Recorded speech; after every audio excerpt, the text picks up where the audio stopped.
Hello students, my name is Shubham Agrahari. स्वागत है आपका मेरे इस यूट्यूब चैनल पर।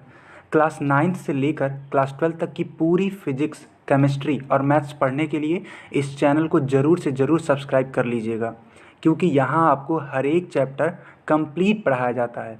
और तो और लेक्चर्स के पीडीएफ भी बिल्कुल फ्री में दिए जाते हैं ताकि आप आराम से पढ़ सकें। तो अगर आप यूपी बोर्ड या सीबीएसई बोर्ड के स्टूडेंट हैं तो चैनल को ज़रूर से ज़रूर सब्सक्राइब कर लीजिएगा। तो आज हम बात करने वाले हैं समुच्चय के बारे में, जो कि कक्षा 11 का प्रथम पाठ है। तो चलिए शुरू करते हैं। देखिए, चैप्टर का नाम है समुच्चय, ठीक है, जिसको इंग्लिश में बोलते हैं सेट्स। तो सेट्स होता क्या है, ठीक है, इनके न्यूमेरिकल्स भी हम लोग करेंगे, थियरीज भी पढ़ेंगे, लेकिन सबसे पहले थियरी, ठीक है। हम लोग सबसे पहले कॉन्सेप्ट को सीखेंगे, उसके बाद से न्यूमेरिकल्स करेंगे, ठीक है। चलिए देखिए, यहाँ पे समुच्चय का परिभाषा लिखा हुआ है। लिखा है समुच्चय जो है, ठीक है, वस्तुओं के सुपरिभाषित संग्रह को हम एक समुच्चय कहते हैं, ठीक है। समझिएगा, वस्तुओं के सुपरिभाषित संग्रह, ठीक है, उसी को हम लोग क्या बोलते हैं, समुच्चय बोलते हैं। मान लीजिए मैंने आपसे कहा कि 10 तक, ठीक है, 10 तक की प्राकृतिक संख्याओं का आप एक संग्रह करिए। तो 10 तक की प्राकृतिक संख्या आप जानते होंगे, गिनती की संख्याओं को ही क्या कहते हैं, प्राकृतिक संख्या कहते हैं। तो देखिएगा, आपका गिनती की संख्या 1 से स्टार्ट होता है। 1 2 3 4 5 6 7 8 9 और 10, यानी कि 1 से लेकर 10 तक की जो संख्याएं हैं, यह इनका एक क्या है, संग्रह है प्राकृतिक संख्याओं का, ठीक है। और यह समुच्चय कहलाता है। समुच्चय को अगर आपको प्रदर्शित करना है कि तो इनको, ठीक है, कॉमा से अलग कर देते हैं। इनके जो ये अवयव है ना, इन्हें सदस्य बोलते हैं, आप अवयव भी बोल सकते हैं, ठीक है। कॉमा से अलग करते हैं और एक मझला कोष्ठक लगा देते हैं, ऐसे। अभी इसको मैं आगे बताऊंगा, ठीक है, अभी तो ये शुरुआत है। आई होप आप लोग को समझ में ये बात आ रही होगी, ठीक है। एक और एग्जांपल से समझिए। लिखा हुआ है पॉजिटिव यानी कि धनात्मक सम संख्याओं का समुच्चय। तो धनात्मक सम संख्याएं क्या होती हैं, तो 2 होती हैं, 4 होती हैं, 6 होती हैं, 8 होती हैं, और ऐसे ऐसे डॉट डॉट डॉट ये आगे बढ़ता जाएगा। तो अगर इनका समुच्चय बनाना है तो मझला कोष्ठक लगाइए और इनके अवयवों को, जो इनके सदस्य हैं, कौन कौन से लोग सदस्य हैं, 2 है, 4 है, 6 है, 8 है, ठीक है, इनको कॉमा से डिफरेंट कर दीजिए, अलग अलग कर दीजिए। तो ये बन जाएगा एक क्या, समुच्चय। एक और एग्जाम्पल देखिए। लिखा है अंग्रेजी वर्णमाला के स्वर का समुच्चय। आप जानते होंगे अंग्रेजी वर्णमाला में, ठीक है, स्वर कौन कौन से होते हैं, ए ई आई ओ यू, ठीक है। तो इनको भी अगर समुच्चय बनाना है तो मझला सा ब्रैकेट लगाइए और इनके अवयवों को कॉमा से अलग करते जाइए। तो ये जो चीज़ बनेगी इसको क्या बोलेंगे, समुच्चय, ठीक है। तो समुच्चय सुपरिभाषित एक संग्रह है वस्तुओं का, ठीक है। अच्छा, अगर मान लीजिए मैंने बोला आपसे कि आपके क्लास के, ठीक है, जो मेधावी छात्र हैं उनका समुच्चय बनाइए, तो क्या वो समुच्चय होगा, बिल्कुल भी नहीं, वो समुच्चय नहीं होगा। क्यों, क्योंकि आप यह डिसाइड नहीं कर सकते हैं कि कौन सा छात्र मेधावी है। समझ रहे हैं, बात समझ में आ रही है। जैसे कि मान लीजिए मैंने कहा कि इस देश के, ठीक है, अच्छे लेखकों का एक समुच्चय बनाइए, तो आपको कुछ और अच्छे लेखक पसंद हो सकते हैं, मुझे कुछ और अच्छे लेखक पसंद हो सकते हैं, ठीक है। यानी कि एक डिफाइन नहीं किया जा सकता कि हाँ यही लेखक अच्छा है। आई बात समझ में, यह पर्सन टू पर्सन बदलता रहता है, वेरी करता है। तो इन लोगों का ये समुच्चय नहीं बनाया जा सकता है, इसलिए ये सुपरिभाषित संग्रह नहीं है, ठीक है। चलिए अब आगे बढ़ते हैं। लिखा है यहाँ पे, अब देखिए आपको समझाया गया है, पूरा अच्छे से लिख लिख कर ये समझाया गया है, ठीक है। अगर आप इसको नोट्स को चाहते हैं, ठीक है, तो कमेंट बॉक्स में कमेंट जरूर करिएगा, ठीक है। मैं आपको इसका नोट्स प्रोवाइड करवा दूंगा पीडीएफ के फॉर्म में, ठीक है। देखिए लिखा हुआ यहाँ ए ई आई ओ यू को समुच्चय का अवयव कहते हैं। आप इसे अवयव कहिए या फिर सदस्य कहिए, ठीक है।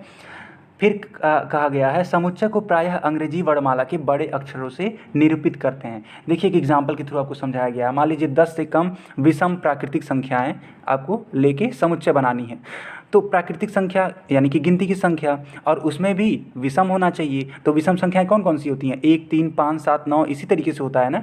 तो 10 से कम अगर हमें विषम प्राकृतिक संख्या चाहिए तो कौन कौन से एग्जाम्पल्स होंगे? 1, 3, 5, 7 और 9। इनको मिला के एक समुच्चय बनाया गया। कैसे बना है? मझले कोष्ठक में इसको करिए और हर एक अवयव को कॉमा से अलग करते जाइए। आई होप आप लोग को ये बात समझ में आ गई होगी। आगे बढ़ते हैं।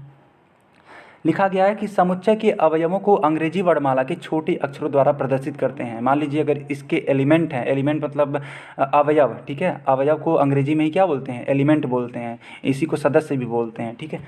देखिए, अंग्रेजी वर्णमाला के अक्षरों के समुच्चय को, ठीक है, इस तरीके से डिनोट कर सकते हैं ABCXYZ, ठीक है। इसका मतलब ये है कि हमें इसको स्मॉल लेटर्स में, ठीक है, स्मॉल लेटर्स में, छोटे अक्षरों में प्रदर्शित करना है। किसको? समुच्चय के अवयव को। और जो समुच्चय होता है उसको, तो उसको आप कैपिटल लेटर से यानी कि बड़े अक्षरों से प्रदर्शित करेंगे। आई होप ये आपको समझ में आ गया होगा। जहाँ भी डाउट होगा आप कमेंट जरूर करिएगा, मैं उसे समझा दूंगा। लिखा गया यहाँ ए यानी कि स्मॉल ए, ठीक है। देखिएगा यहाँ ए स्मॉल ए समुच्चय बी का एक सदस्य है। बिल्कुल वह एक सदस्य है, ठीक है, उसका बी का अवयव है ये। और इसे प्रदर्शित करने के लिए हम प्रतीक एप्सिलॉन, देखिए इस प्रतीक को पढ़ते कैसे हैं? एप्सिलॉन। इसका मतलब क्या होता है? इसका मतलब ये होता है कि वह अवयव, ठीक है, उस सेट का, उस समुच्चय का सदस्य है, ठीक है। यहाँ पे इंग्लिश में आप इसको पढ़ेंगे कैसे? A is an element of B, या फिर अगर आपको हिंदी में पढ़ना है तो कैसे पढ़ेंगे? ए समुच्चय बी में है, या ए समुच्चय बी का अवयव है, ठीक है। इस तरीके से हम पढ़ते हैं। अब देखिए लिखा है कि यदि 3 समुच्चय बी का अवयव नहीं है तो हम 3 is not an element of B लिखते हैं, ठीक है। हिंदी में कैसे पढ़ेंगे? 3 बी का सदस्य नहीं है। मान लीजिए इस तरीके से लिखा गया है ना, आपको एप्सिलॉन बना के फिर इसको कट कर दिया गया है, ठीक है। तो इसका सेंस ये है कि 3 बी का अवयव नहीं है। आई होप आपको बात समझ में आ गई होगी। जब हम लोग एक्सरसाइज करेंगे, देखिएगा हम लोग कंप्लीट एक्सरसाइज करेंगे, कोई भी सवाल होगा पूरी तरीके से कंप्लीट करेंगे। बस आप इस चैनल से जुड़े रहिएगा और इसे सब्सक्राइब जरूर कीजिएगा। देखिए समुच्चय के कुछ महत्वपूर्ण उदाहरण, ठीक है, कुछ उदाहरण दिए गए हैं। ये बहुत इंपॉर्टेंट है स्टूडेंट्स, इन्हें आप ज़रूर लर्न करेंगे अच्छे से और सीखेंगे अच्छे से, ठीक है। ये बहुत ही ज़्यादा इंपॉर्टेंट है आपके लिए। पूरे के पूरे सेट्स में इसका बहुत ज़्यादा यूज़ है। किसी भी प्राकृतिक संख्या का समुच्चय अगर आपको बनाना है तो उसको n से दिखाते हैं। अब प्राकृतिक संख्या होता क्या है? तो प्राकृतिक संख्या मैंने बताया अभी को कि गिनती की संख्याएं, जो गिनती की संख्या होती हैं उनको क्या बोलते हैं? प्राकृतिक संख्या। यानी कि 1 से स्टार्ट कर दीजिए आप, 1, 2, 3, 4 डॉट डॉट डॉट ऐसे बढ़ते जाइए। तो ये सब के सब क्या हैं? प्राकृतिक संख्याएं। और इनको निरूपित कैसे करते हैं? n से। चलिए दूसरा, जेड का मतलब होता है पूर्णांकों का समुच्चय, ठीक है। पूर्णांक क्या होते हैं? मान लीजिए 5 लिखा है, 10 लिखा है, या -15 लिखा है, -9 लिखा है, -3 लिखा है, तो ये सब के सब क्या हैं? पूर्णांक हैं। आपको पता होना चाहिए कि पूर्णांक 3 तरीके का होता है, धनात्मक पूर्णांक, ठीक है, ऋणात्मक पूर्णांक और शून्य पूर्णांक। देखिए एग्जाम्पल के तौर पे ये दिखा गया है यहाँ पे, देखिए ये जो चीज़ है ये ऋणात्मक पूर्णांक होंगे, ये धनात्मक पूर्णांक होंगे, अरे सॉरी यहाँ पे एक छूट गया था। देखिए ये ऋणात्मक पूर्णांक, ये धनात्मक पूर्णांक, ठीक है, और ये शून्य पूर्णांक, ठीक है। तो पूर्णांक भी आप लोगों ने सीख लिया कि पूर्णांक क्या होते हैं, इस तरीके से। अच्छा एक बात और, इसको किससे निरूपित करते हैं? जेड से, ठीक है, इस बात का आप ख्याल रखिएगा। तीसरा आपको बताया गया है क्यू को बोलते हैं परिमेय संख्या का समुच्चय, रेशनल नंबर, ठीक है। देखिए मैं इंग्लिश भी लिख दिया हूँ ताकि आपको असुविधा ना हो पढ़ने में। परिमेय संख्या क्या होती है? तो परिमेय संख्या, अगर मान लीजिए कोई भी संख्या p/q के फॉर्म का है तो उसको बोलते हैं परिमेय संख्या। 1/2 एक परिमेय संख्या है, ठीक है। 5/12 एक परिमेय संख्या है। समझ रहे हैं आप? इस तरीके की संख्याओं को ही बोलते हैं क्या? परिमेय संख्या। चौथा, आर से व्यक्त किया गया है। आर का मतलब होता है वास्तविक संख्या का समुच्चय। आर का मतलब क्या होता है? वास्तविक संख्या का समुच्चय। आप लोग नंबर लाइन जानते होंगे, ठीक है।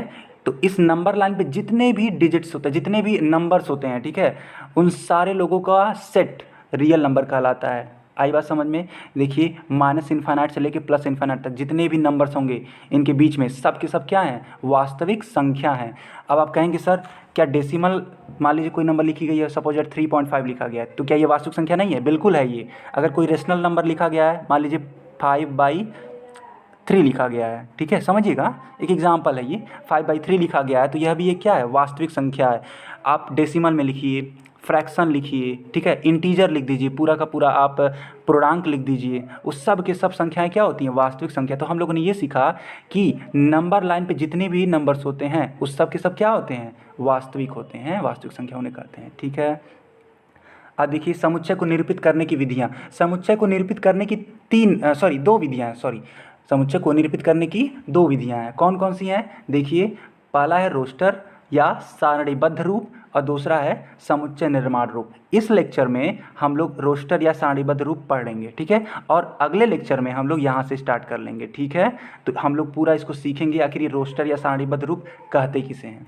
चलिए देखिए क्या लिखा है, लिखा है रोस्टर या सारणीबद्ध रूप। इस विधि में समुच्चय के सभी अवयवों को सूचीबद्ध किया जाता है। अवयवों को एक दूसरे से अर्धविराम यानी कि कॉमा द्वारा पृथक किया जाता है।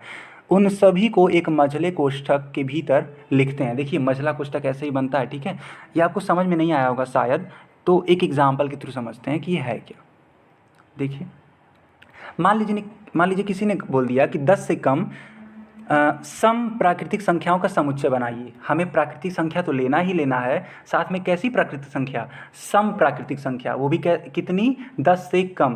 तो देखिए 2, 4, 6, 8 ये ऐसी संख्याएं हैं प्राकृतिक संख्याओं का, ठीक है, जो क्या है, सम है, और तो और ये 10 से कम है। तो इनको देखो कैसे लिखा गया है, कॉमा से सेपरेट किया गया है, कॉमा से अलग अलग किया गया है, और जब ये पूर्ण हो गई हैं तो मझला कोष्ठक बना दिया गया है। आप लोग को समझ में आ गया होगा कि रोस्टर विधि या सारणीबद्ध विधि या सारणीबद्ध रूप कहते किसे हैं, ठीक है। तो इस विधि में सभी अवयवों को सूचीबद्ध कर लीजिएगा, उनके अवयवों को कॉमा द्वारा पृथक कर लीजिएगा और मझला कोष्ठक लगा दीजिएगा, ठीक है। आई होप आप लोग सीख चुके होंगे ये क्या होता है। एक और एग्जाम्पल ले लीजिए, 10 तक के अभाज्य संख्याओं का समुच्चय। तो अभाज्य संख्या, ठीक है, ऐसी संख्या जो सिर्फ और सिर्फ खुद से कटे या फिर एक से कटे, उसको क्या बोलते हैं, अभाज्य संख्या बोलते हैं। तो इनकी शुरुआत कहाँ से होती है, 2, 3, 5, 7, इनके समुच्चय को, ठीक है, यहाँ पे निरूपित किया गया है। देखिए ये 10 तक ही लेना है हमें, इसीलिए हमने 7 तक लिया। आप सोचेंगे सर 9 को क्यों नहीं रखा, तो 9 अभाज्य संख्या नहीं है, क्योंकि यह 9 अपने आप से तो कटता है, 1 से भी कट जाएगा, लेकिन 9 3 से भी कटता है, इसलिए अभाज्य संख्या नहीं है, ठीक है। चलिए एक नोट लिखा गया है, इसको देखिए, लिखा है समुच्चय को रोस्टर रूप में लिखते समय किसी अवयव को दोबारा नहीं लिखते हैं। वेरी इंपॉर्टेंट स्टूडेंट्स, इस चीज़ को सीखिए, ये है क्या। मान लीजिए स्कूल एक इस तरीके से लिख दिया गया है ये वर्ड, और इसमें प्रयुक्त अक्षरों का आपको क्या करना है, समुच्चय बनाना है। तो देखिए ओ 2 बार है, देखिए ओ 2 बार यूज हुआ है, ठीक है, लेकिन हम लोग जब समुच्चय बनाएंगे तो इसको सिर्फ और सिर्फ एक ही बार लेंगे, 2 बार नहीं लेंगे, क्योंकि यहाँ पे देखिए लिखा हुआ है समुच्चय को रोस्टर रूप में लिखते समय किसी अवयव को दोबारा नहीं लेते हैं, ठीक है। तो ये आपको समझ में आ गया होगा। यहाँ तक हम लोगों ने सेट के बारे में सीखा। नेक्स्ट लेक्चर में, ठीक है, हम लोग इससे भी आगे सीखेंगे, और जितने भी अध्याय के आपके जितने भी आपके अभ्यास वाले प्रश्न हैं सब के सब हम लोग कवर करेंगे, एक एक एक्सरसाइज को सॉल्व करेंगे। आई होप यह लेक्चर आपको समझ में आ गया होगा।